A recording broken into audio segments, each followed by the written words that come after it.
అన్ని వర్గాలకు సంక్షేమ ఫలాలు అందిస్తున్న ముఖ్యమంత్రి జగన్మోహన్ రెడ్డిని మరొకసారి గెలిపించాలని వైసీపీ అభ్యర్థి పేర్ని కిట్టు ప్రజలకు విజ్ఞప్తి చేశారు. మచిలీపట్నం నియోజకవర్గ వైసీపీ ఎమ్మెల్యే అభ్యర్థి పేర్ని కిట్టు కిలకల దండిలో తన ప్రచారాన్ని 4వ రోజు కొనసాగిస్తున్నారు. ఈ సందర్భంగా కార్పొరేటర్ తిరుమల శెట్టి వరప్రసాద్ ఆధ్వర్యంలో గ్రామస్తులు పేర్ని కిట్టుకు ఘనంగా స్వాగతం పలికారు. గిలకల దిండిలో గడప గడపకు గిట్టు వెళ్లి ప్రజలకు అందే సంక్షేమ పథకాల వివరాలను తెలుసుకున్నారు. అన్ని వర్గాల సంక్షేమానికి కట్టుబడి పనిచేస్తామని ఆయన హామీ ఇచ్చారు. జగన్ ప్రభుత్వం గత 5 సంవత్సరాలుగా అందించిన సంక్షేమం, అభివృద్ధి తెలియజేశారు. ముఖ్యమంత్రి జగన్మోహన్ రెడ్డి హయాంలోనే port medical college, fishing harbour వంటివి అభివృద్ధి చెందాయన్నారు. రాబోయే ఎన్నికల్లో తనను బందరు ఎమ్మెల్యేగా, మచిలీపట్నం ఎంపీగా సింహాద్రి చంద్రశేఖర్ ను గెలిపించాలని, రాష్ట్రంలో జగన్ ప్రభుత్వం ఏర్పడేలాగా ప్రతి ఒక్కరూ కృషి చేయాలని ఈ సందర్భంగా కిట్టు కోరారు. ఈ కార్యక్రమంలో వైసీపీ నాయకులు జవాది రాంబాబు, కార్మూరి భాస్కర్ తదితరులు పాల్గొన్నారు. గడప గడపకు మన ప్రభుత్వం కార్యక్రమంలో భాగంగా పేర్ని కిట్టుబాబు గారు మచిలీపట్నం శాసనసభ అభ్యర్థి ప్రతి ఇంటికి తిరుగుతున్నారు.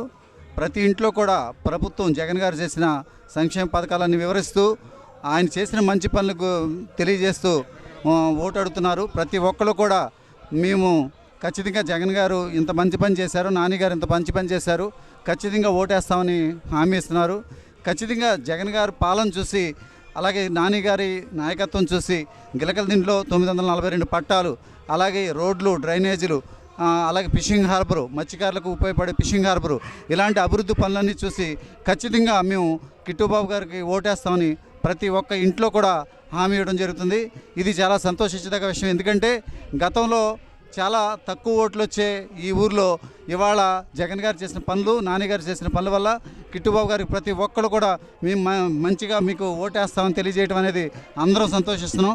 ఈ విధంగా ఇంకా మేము రేపొద్దున గిలకలదిండి గడప గడపకే మన ప్రభుత్వం కార్యక్రమం 4వ రోజు. రోజు రోజుకి గడప గడపకి పూల వర్షం కురిపిస్తున్నారు ప్రజలు. జగన్మోహన్ రెడ్డి గారి నాయకత్వంలో, పేర్ని నాని గారి ఆధ్వర్యంలో చేసిన సంక్షేమం, అభివృద్ధి చూసి ఎవరికారుగా మళ్ళీ జగన్మోహన్ రెడ్డి గారిని గెలిపించుకుంటాం, మళ్ళీ కిట్టుబాబుని గెలిపించుకుంటాం అని చెప్పేసి గత పాలకులు కులం పేరు చెప్పి ఓట్లు అడిగి మా గ్రామాన్ని పట్టించుకోలేదయ్యా. జగన్మోహన్ రెడ్డి గారు వచ్చిన తర్వాత పేర్ని నాని గారి ఆధ్వర్యంలో మమ్మల్ని గుండెల్లో పెట్టుకుని చూస్తున్నారని ప్రతి ఇంటికి వెళ్తామంటే 10 నిమిషాలు, పావు గంట పూల వర్షం కురిపించి ఆరుదలిచ్చి గడప గడపకి సంక్షేమం అనేది గత 20-30 సంవత్సరాలు ఏ నాయకుడు చేయని విధంగా జగన్మోహన్ రెడ్డి గారు ప్రతి పథకాన్ని మా ఇంటికి తెచ్చి, మేము ఎవరో గుమ్మం తొక్కకుండా, ఏ ఆఫీసర్ అంటే వెళ్లకుండా, ఏ సర్టిఫికేట్ కావాలన్నా, ఏ పథకం కావాలన్నా మా ఇంటికే వస్తుందని, అయ్యా మా ఇంటికాడు కూర్చో, మా ఇంటికాడు కూర్చో, గడప గడప. పులిచింతల నుండి ఏప్రిల్ 6వ తేదీన కాల్వలకు నీటి విడుదల అవుతుందని, జిల్లాలో కాల్వలు, చెరువులు నిండేలా చర్యలు తీసుకోవాలని జిల్లా కలెక్టర్ పి రాజాబాబు అధికారులను ఆదేశించారు.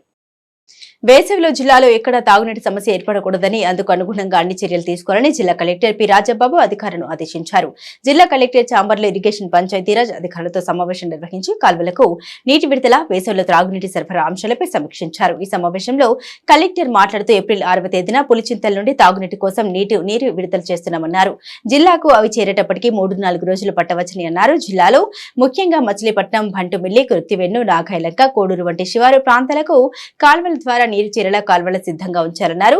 శివారు ప్రాంతాల గ్రామంలో త్రాగునీటి చెరువులు నిండేలా ప్రాధాన్యత ఇవ్వాలన్నారు. కాల్వలకు నీటిని వదిలినప్పుడు ఆ నీటిని ఇతర అవసరాలకు మళ్లించకుండా కేవలం త్రాగునీటికి వినియోగించేలా కాల్వలపై రెవెన్యూ, ఇరిగేషన్, పోలీసు సంబంధిత శాఖల సిబ్బందితో పహారా బృందాలను ఏర్పాటు చేయాలన్నారు. వేసవిలో ఎక్కడ తాగునీటి సమస్య రాకూడదన్నారు. అందుకు అనుగుణంగా పటిష్ట చర్యలు చేపట్టాలన్నారు. వైసీపీకి అరాచక పాలన నుండి ప్రజలు విముక్తిని కోరుకుంటూ ఉన్నారని ప్రతిపక్ష కూటమి అభ్యర్థి కొల్లు రవీంద్ర తెలిపారు. వైసీపీ అరాచక పాలన నుంచి ప్రజలు విముక్తిని కోరుకుంటూ ఉన్నారని ప్రతిపక్ష కూటమి అభ్యర్థి కొల్లు రవీంద్ర తెలిపారు. 32వ డివిజన్ పరిధిలోని చార్ధనగర్ లో ఆయన ఎన్నికల ప్రచారం నిర్వహించారు. ఈ సందర్భంగా ఆయన మాట్లాడుతూ మచిలీపట్నంలో మంచినీటి సమస్యకు పాలకులే కారణమని, ఈ పరిస్థితిపై పాలకులు సమాధానం చెప్పాల్సిన అవసరం ఉందన్నారు. మంచినీటి ట్యాంకర్ 1500 రూపాయల చొప్పున విక్రయించుకుంటున్నారని ఆయన ఆరోపించారు. టీడీపీ హయాంలో జరిగిన అభివృద్ధి వైసీపీ నాయకులకు కనబడం లేదని ఆయన ఎద్దేవా చేశారు. టీడీపీ, బీజేపీ, జనసేన కూటమి ప్రభుత్వం ఏర్పడగానే నగరంలో మంచినీటి సమస్య పరిష్కరిస్తామన్నారు. ఈ కార్యక్రమంలో టీడీపీ, బీజేపీ, జనసేన శ్రేణులు పాల్గొన్నారు. ఈరోజు మచిలీపట్నం శారదానగర్లో ఇవాళ పర్యటన చేస్తున్నటువంటి సందర్భంలో మరి అపూర్వ స్వాగతాన్ని వాళ్ళందరూ కూడా తెలియజేయటం, వెళ్ళిన దగ్గరల్లా కూడా మంచి స్పందన. ఈ అరాచక ప్రభుత్వం పోరాలా, ఒక స్వచ్ఛమైనటువంటి పరిపాలన రావాలా, ఈ రాష్ట్రానికి దిక్కులేనటువంటి పరిస్థితుల్లో ఇవాళ ఈ రాష్ట్రం తయారైందని చెప్పి ప్రతి ఒక్కరు కూడా కోరుకుంటా ఉన్నారు. మరి సమస్యలు ఇవాళ మంచినీళ్ళ సమస్యలు ఎక్కడ చూసినా కూడా మదనపట్నంలో కనబడతా ఉంది. 5 సంవత్సరాలు మేము కట్టినటువంటి ట్యాంకులకు రంగులు వేసుకున్నారు, మేము ఏర్పాటు చేసినటువంటి పైప్ లైన్లు ఓపెన్లు చేసుకున్నారు, మేము తెచ్చినటువంటి పైపుల్ని వేసి వాళ్ళు వేసినట్టుగా చెప్పుకున్నారు. ఎందుకు ఇవాళ నీళ్ళ సమస్య వచ్చింది?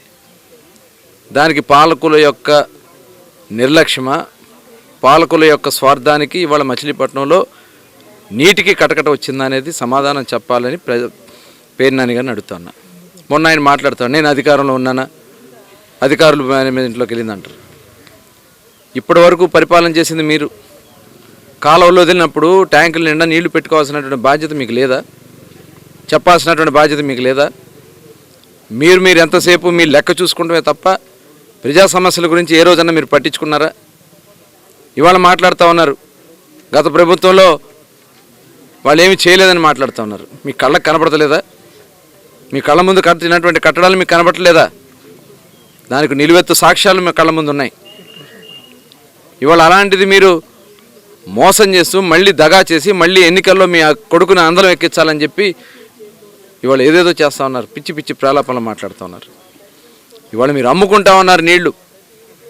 ట్యాంకర్ 15,000 రూపాయలు చొప్పున 100 ట్యాంకర్లు ఇవాళ తరగటు మన పంపుల చెరువు నుంచి వెళ్ళిపోతూ ఉంది. 100 ట్యాంకర్లు వెళ్ళిపోతున్నాయి. ఎక్కడికి వెళ్తూ ఉన్నాయి? ఎవరికి అమ్ముకుంటా ఉన్నారు?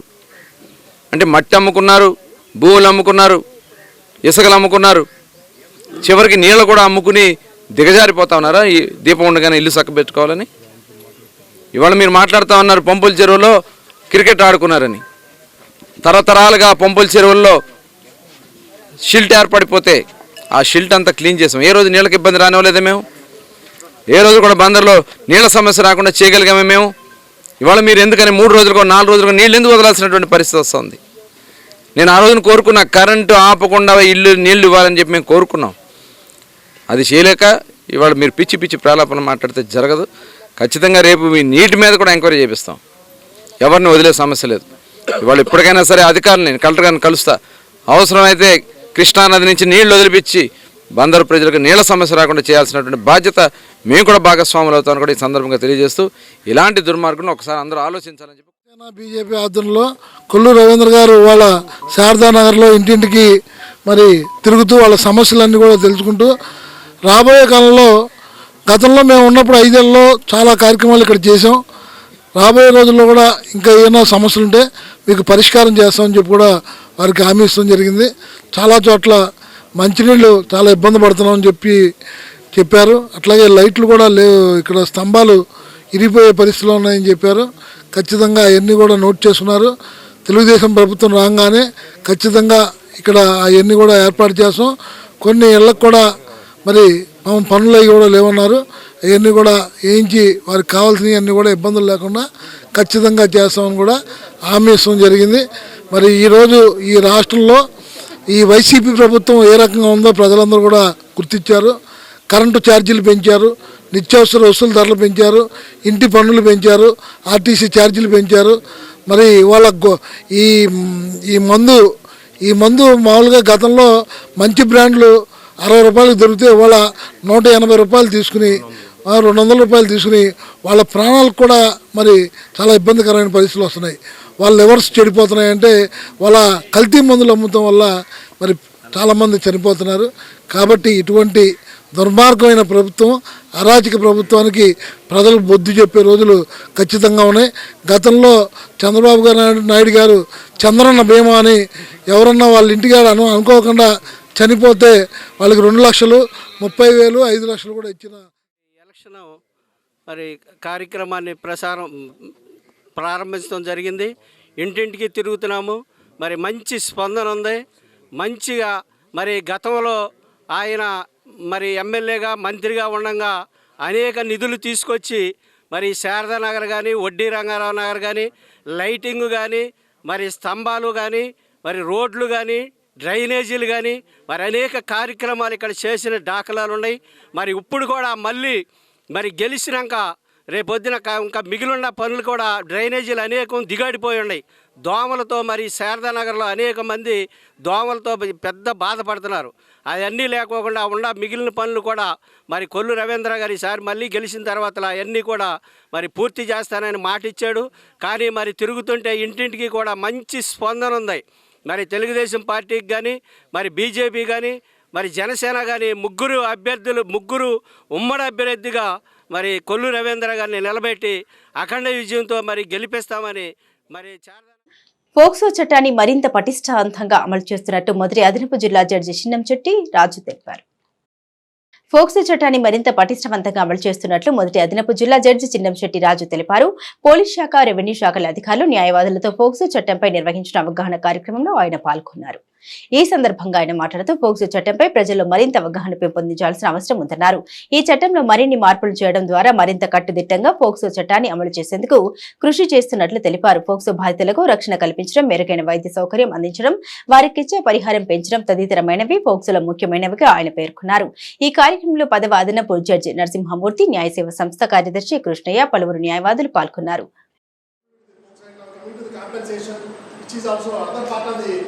So today the compensation just now I spoke to you is originally incorporated section 357 CRPC, which says when a court imposes a sentence, the sentence itself starts when a court imposes a sentence.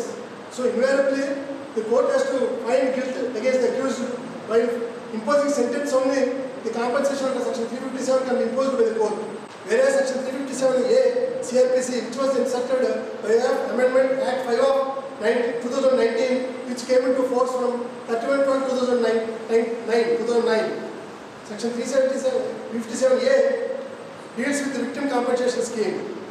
Every state government, in coordination with the central government, shall prepare a scheme for providing funds for the purpose of compensation to the victim or his dependents who have suffered loss or injury as a result of the crime and who require rehabilitation. Now, 357A class 3 deals with the payment of compensation which the court and presiding officers are to deal with. If the trial court at the conclusion of the trial, it doesn't say. గుంటూరులో MRPS రాష్ట్ర కార్యవర్గ సమావేశానికి అనుమతి లేదని పోలీసులు అడ్డుకోవడాన్ని MSP, ఎంఆర్ఈఎస్ శ్రేణులు ఖండించాయి. గుంటూరులో MRPS రాష్ట్ర కార్యవర్గ సమావేశానికి అనుమతి లేదని పోలీసులు అడ్డుకోవడం పట్ల ఎంఎస్పీ, ఎంఆర్ఈఎస్ శ్రేణులు లక్ష్మీ టాకీస్ సెంటర్లోని అంబేద్కర్ విగ్రహానికి పూలమాల వేసి నిరసన వ్యక్తం చేశారు. టీడీపీ హయాంలో ఎస్సీ వర్గీకరణ అమలు చేయడం ద్వారా వేలాది మందికి ఉద్యోగాలు లభించాయని, టీడీపీకి మద్దతు ఇస్తున్నందుకు తమ సమావేశాన్ని అనుమతి లేదని పోలీసులు అడ్డుకున్నారన్నారు. ముఖ్యమంత్రి జగన్మోహన్ రెడ్డి తమ నాయకుడు మందకృష్ణ మాదిగకు కనీసం ఒక్కసారి కూడా కలిసేందుకు అవకాశం ఇవ్వలేదన్నారు. రానున్న ఎన్నికల్లో టీడీపీ, జనసేన, బీజేపీ కూటమి అభ్యర్థుల విజయానికి కృషి చేస్తామని వారు స్పష్టం చేశారు. ఈ కార్యక్రమంలో ఎంఎస్పీ జిల్లా అధ్యక్షులు కొల్లూరి బసవ మాదిగ, ఎంఆర్పీఎస్ జిల్లా అధ్యక్షులు కొక్కిలగడ్డ సువర్ణరాజు, సిదిల జయరాజ్, కొక్కిలగడ్డ నవీన్, వేల్పూడి నాగబాబు, కలపాల వికాస్, దొండపాటి దావీద్, శీలం శర్మ, పసుమర్తి దినేష్ తదితరులు పాల్గొన్నారు. పోలీసులు పంపించి అడ్డుకోవడం జరిగింది. దానికి నిరసనగా మేము ఈరోజు కృష్ణా జిల్లా ఎంఆర్పీఎస్ ఎంఎస్పీ కృష్ణా జిల్లా కేంద్రమైన మచిలీపట్నంలో జగన్మోహన్ రెడ్డి గారిపై విలేకరుల సమావేశం ఏర్పాటు చేశారు. జగన్మోహన్ రెడ్డి గారు మాది రిజర్వేషన్ పోరాట సమితిని అడ్డుకోవడానికి కారణం ఎస్సీ వర్గీకరణ అంశం 30 సంవత్సరాల నుంచి ఎస్సీ ఉద్యమం నడుస్తున్నప్పుడు కృష్ణమాది గారిది 4 ఏళ్ళు చంద్రబాబు నాయుడు గారి ఆధ్వర్యంలో ఎస్సీ వర్గీకరణ జరిగింది. 25 సంవత్సరాలు ఎస్సీ వర్గీకరణ కొట్టివేయబడింది. ఇప్పటికీ కూడా దాని గురించి పట్టించుకున్నటువంటి ఏ ముఖ్యమంత్రి కూడా లేడు. జగన్మోహన్ రెడ్డి గారు కృష్ణమాది గారి ఎస్సీ వర్గీకరణ చేయమని మీ క్యాంప్ ఆఫీస్కి 117 సార్లు అపాయింట్మెంట్ కోసం వస్తే మీరు ఎస్సీ వర్గీకరణ చేయకపోగా ఆయన గురించి ఆయనకి అపాయింట్మెంట్ కూడా ఇవ్వకపోవడం చాలా బాధాకరం. ఏం జగన్మోహన్ రెడ్డి గారు మీకు మాదిగలు ఓట్లేదా? మీ నాన్నగారు ఎస్సీ వర్గీకరణ పోలవరం ప్రాజెక్టు నా డ్రీమ్ అని అన్నారు. ఉమ్మడి ఆంధ్రప్రదేశ్గా ఉన్నప్పుడు మీ నాన్నగారు ముఖ్యమంత్రిగా ఉన్నారు. అప్పుడు కూడా మీ నాన్నగారికి మీరు కుమారుడిగానే ఉన్నారు.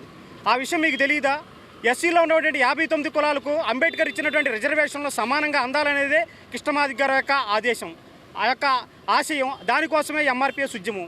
మీరు ముఖ్యమంత్రిగా మీరు అధికారం ఎక్కి అధికారాన్ని అనుభవించాలని మీరు ఎంత ఆశపడుతున్నారో, ఒక చదువుకున్నటువంటి ఒక నిరుద్యోగి తనకు ఉద్యోగం రావాలని అంబేద్కర్ ఇచ్చినటువంటి రిజర్వేషన్ల ద్వారా తను కూడా ఆర్థికంగా రాజకీయంగా ఎదగాలని ఎంత ఆశపడతాడో మీరు ఆలోచించాలి. మీకు మాత్రం ముఖ్యమంత్రి పదవులెక్కి మీరు బాగా ఫంక్షన్ హాల్లో మేము జరుపుకోవడానికి అన్నీ సిద్ధం చేసుకుని మేము రెడీ అయితే అది రాజ్యాంగ విరుద్ధమైనట్టు, ఏదో మా దగ్గర పర్మిషన్ తీసుకోలేదన్నట్టు ఒక ప్రైవేటు జరిగేటువంటి కార్యక్రమాన్ని ఆపడం జగన్మోహన్ రెడ్డి గారికి ఎంతవరకు న్యాయం అనేది ఆలోచించుకోవాలి. ఇదే విధంగా ఎస్సీ వర్గీకరణకు సుప్రీంకోర్టులో హీరింగ్ జరుగుతూ ఉండగా ఒక లాయర్ని మా తరఫున అపాయింట్ చేయండి, మాదిగల అభ్యున్నతికి మీరు కూడా కృషి చేయండి అని అడిగితే జగన్మోహన్ రెడ్డి గారు ఆ యొక్క లాయర్ని పెట్టకపోవడమే కాకుండా ఈ రోజున మాదిగలకి మేము న్యాయం చేస్తామని ఏదైతే టీడీపీ పార్టీ మా ముందుకు వచ్చి హామీ ఇచ్చి నిలిచిందో వారికి ఇచ్చారని మాకు ఇవ్వలేదని మమ్మల్ని అడ్డుకోవడానికి ఈ జగన్మోహన్ రెడ్డి గారు చూస్తున్నారు. ఏదైతేనేమి మమ్మల్ని మేదేసుకున్న వాళ్ళని మేము నడిపిస్తాము, ఖచ్చితంగా వాళ్ళకి అండగా ఉంటాము.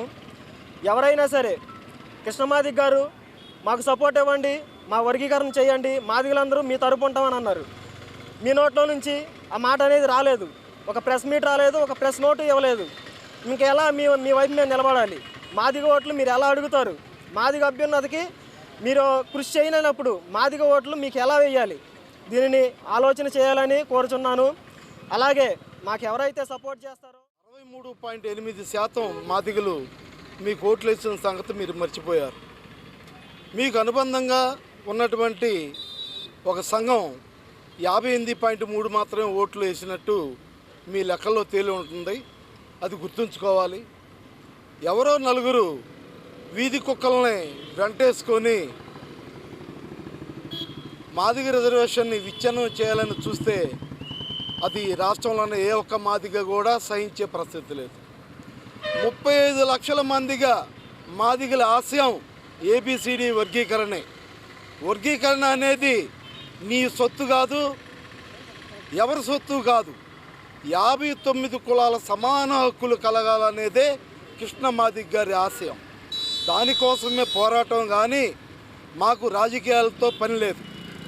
కానీ వాళ్ళ రాజకీయాలతో మమ్మల్ని ముడిపెడుతున్నారు కాబట్టి 2019లో చంద్రబాబు నాయుడు మమ్మల్ని విస్మరించిన సంగతి మీకు తెలుసు. అందుకనే మేము నోటాకి ఓట్లేసాం, కొంత ఓట్లు మీకేసాం. మీకు ఎక్కువ శాతం ఓట్లేసి 171 సీటుకి మేము కారణమయ్యాం. ఈరోజు మాదిగల అణిచివేతకి ఎవరో నలుగురు కుక్కలు, ఉసిరిపాటి బ్రహ్మయ్య, పేరుపోగు వెంకటేశ్వరరావు ఇటువంటి వాళ్ళని వేసుకొని మాదిగలను విచ్ఛిన్నం చేయడం అనేది నువ్వు కాదు కదా. ఈ రాష్ట్రంలో ఏ ఒక్క టీడీపీ జనసేన బీజేపీ కూటమికి ప్రజల నుండి విశేష స్పందన లభిస్తూ ఉందని పెడన టీడీపీ ఎమ్మెల్యే అభ్యర్థి కాగిత కృష్ణప్రసాద్ అన్నారు. టీడీపీ జనసేన బీజేపీ కూటమికి ప్రజల నుండి విశేష స్పందన లభిస్తోందని తెలుగుదేశం పార్టీ నియోజకవర్గ ఎమ్మెల్యే అభ్యర్థి కాగిత కృష్ణప్రసాద్ అన్నారు. బల్లిపరు కాలనీ, సింగరాయపాలెం కాలనీలో ఎన్నికల ప్రచారం నిర్వహించిన కృష్ణప్రసాద్ మాట్లాడుతూ తమ కూటమి ప్రభుత్వం ఏర్పడగానే అందరి సమస్యలు పరిష్కరిస్తామని ఆయన హామీ ఇచ్చారు.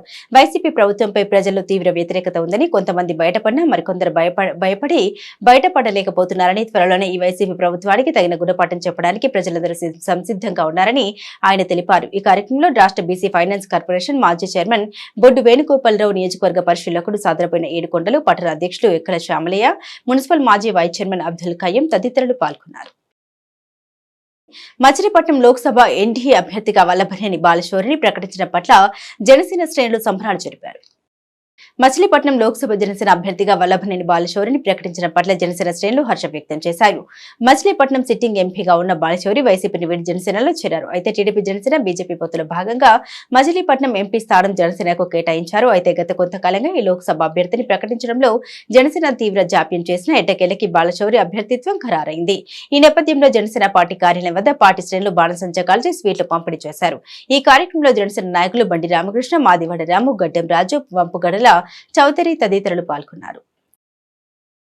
బాలశౌరి గారికి మచిలీపట్నం పార్లమెంటరీగా మరి జనసేన పార్టీ ఇవాళ అనౌన్స్ చేసినందుకు మనందరికీ చాలా ఆనందంగా ఉంది.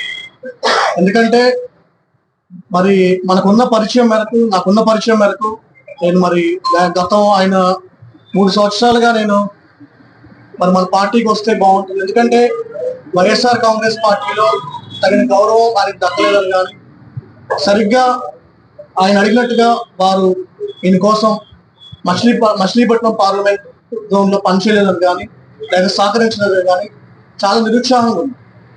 అలా ఆయన్ని అక్కడ వైఎస్ఆర్సీపీలో చాలా ఎంత ప్రముఖమైన పార్లమెంటరీని అలా ఇబ్బంది పెట్టారు. మరి ఆ ఇబ్బంది కారణంగానే ఇవాళ ఆయన జనసేన పార్టీలో జాయిన్ అవ్వడం జరిగింది. మరి ఆ జనసేన పార్టీ అది గుర్తించి ఆయనకి ఎంతో మర్యాద ఇచ్చి, అందరికన్నా ఎక్కువ మర్యాద ఇచ్చి మరి చాలా ప్రేమగా ఆయన ఒక అన్నయ్య అని చెప్పారు పవన్ కళ్యాణ్ గారు. మరి ఆ విధంగా పార్టీలో జాయిన్ చేసుకుని మళ్ళీ మచిలీపట్నం పార్లమెంటరీన్ గా ఆయన అనౌన్స్ చేయడం అనేది నిజంగా ఫస్ట్ పవన్ కళ్యాణ్ గారికి మనం మచిలీపట్నం తరఫున కృతజ్ఞతలు తెలియజేస్తున్నాం. మచిలీపట్నానికి పోర్టు తీసుకురావడం గురించి కానీ, అలాగే మెడికల్ కాలేజీ ఇవన్నీ వచ్చినాయి అంటే కేవలం బాలశౌరి గారి యొక్క ఆయన ఉన్నారు కాబట్టి అటువంటి మంచి నీతికి నిజాయితీకి మారిపోయేటువంటి బాలశౌరి గారు ఎంపీగా పోటీ చేసినప్పుడు ఆయన మన మచిలీపట్నాన్ని అభివృద్ధి పరచడం జరిగింది. అటువంటి అభ్యర్థిని మన నాయకులు పవన్ కళ్యాణ్ గారు ఇవాళ ఎన్నుకొని మా జనసేన పార్టీకి ఆయన అభ్యర్థిగా ఇవ్వడం అనేది మా మచిలీపట్నం ప్రజలందరూ కూడా చాలా అదృష్టంగా భావిస్తున్నాం. మేమందరం కూడా మా బాలశౌరి గారిని రాబోయే 2 నెలల ఎలక్షన్లో కూడా ఎంతో కృషి చేసి కనీసం 1,00,000 పైన మెజార్టీతో ఆయన్ని నేను గెలుపొందించాలని చెప్పి అందరం కూడా పాటుపడతాము ఖచ్చితంగా. అటువంటి మా మచిలీపట్నానికి ఇటువంటి బాలశౌరి గారి వ్యక్తిని మాకు ఇవ్వడం అనేది మా మచిలీపట్నం రాబోయే రోజుల్లో ఎంతో అభ్యున్నతిలోకి వస్తుందనేది ఇది ఒక ఉదాహరణగా చెప్పుకోవచ్చు. కాబట్టి మా మచిలీపట్నం ప్రజలు కానీ, మా జనసేన పార్టీ కార్యకర్తలు ప్రతి ఒక్కరూ కూడా ఈ 45 రోజులు ఖచ్చితంగా ప్రతి నిమిషం కృషి చేసి మా పార్టీని గెలిపించుకోవాలి. జనసేన పార్టీ మచిలీపట్నంలోనే కాదు రాష్ట్రం అంతా కూడా జనసేన జెండా ఎగరాలని చెప్పి గెలుపు అనేది టీడీపీ జనసేన ఈ బీజేపీ కలయికతో ఉన్నటువంటి ఈ జెండాని ఎగురుతుందనేది ఖచ్చితంగా మేము చెప్పగలం. నెక్స్ట్ పార్లమెంట్ ఉన్నారంటే రాష్ట్రంలో ఒక బాలశౌరి గారు నిస్వార్థంగా అభివృద్ధి కోసం ఆయన కంకణం కట్టున్నారు. మచిలీపట్నం మెడికల్ కాలేజ్ రావడానికి కారణం బాలశౌరి గారు, గుడివాడలో ఫ్లైఓవర్ రావడానికి కారణం బాలశౌరి గారు, గన్నవరం విమానాశ్రయం విస్తరణ చేయడానికి కారణం బాలశౌరి గారు, ఇక్కడ బందరు పోర్టుకి కావాల్సినటువంటి మౌలిక సదుపాయాల కల్పన కోసం ఆయన చేసిన కృషి మరవలేనిది. అలాగే మచిలీపట్నంలో పట్టాభి సీతారామయ్య విగ్రహానికి 40 కోట్ల రూపాయలు పన్ను తీసుకొచ్చినటువంటి వ్యక్తి మరి బాలశౌరి గారు. అటువంటి నిజాయితీ గల పార్లమెంటరీను పవన్ కళ్యాణ్ గారి యొక్క పార్టీ సిద్ధాంతాలు మెచ్చి మా పార్టీ రావడం జరిగింది. ఈ రోజు వారిని ఎంపీ అభ్యర్థిగా డిక్లేర్ చేయడం 7 నియోజకవర్గాల్లో మా జనసేన పార్టీ, తెలుగుదేశం, భారతీయ జనతా పార్టీ ఉత్సవాలు జరుపుకుంటా ఉన్నాయి. పాపం డాక్టర్ సింహాద్రి చంద్రశేఖర్ గారు 74 సంవత్సరాల వయసు, కృష్ణా జిల్లాలో ఓట్లేదు, ఆంధ్రప్రదేశ్ లో ఓట్లేదు, క్యాన్సర్ రోగిని బతికిస్తూ ఆయన హైదరాబాద్ లో వైద్యం చేసుకుంటే ఆ 74 సంవత్సరాల వయసులో ఆయన లాక్కొచ్చారు ఇక్కడ. ఎందుకు బలిపశువు చేస్తానని పడుతున్న వైఎస్ఆర్సీపీ నాయకుల్ని రాజకీయాల్లో ఆయన నాకు ఇష్టం లేదు ముర్రు అంటే ఆయన తీసుకొచ్చి ఇక్కడ ఎవరు అభ్యర్థులు లేక తెచ్చి ఇక్కడ పెట్టారు. ఇక్కడ ఆయన ఇక్కడ రావడం వల్ల 10 మంది క్యాన్సర్ రోగులకి నష్టం తప్పితే రాజకీయంగా ఎటువంటి లాభం మాత్రం లేదు. ఇవాళ మా నాయకుడు బ్రహ్మాండంగా 21 ఎమ్మెల్యే సీట్లు, 2 ఎంపీ సీట్లు మంచి క్యాండిడేట్ ని సెలెక్ట్ చేశారు. అవినగడ్డి కూడా మా బండి రామకృష్ణ గారి సీటు వస్తుందనేటువంటి కాన్సెప్ట్ మేము కూడా ఉన్నాము. ఇప్పుడు జరుగుతున్న సర్వేలో అన్ని సర్వే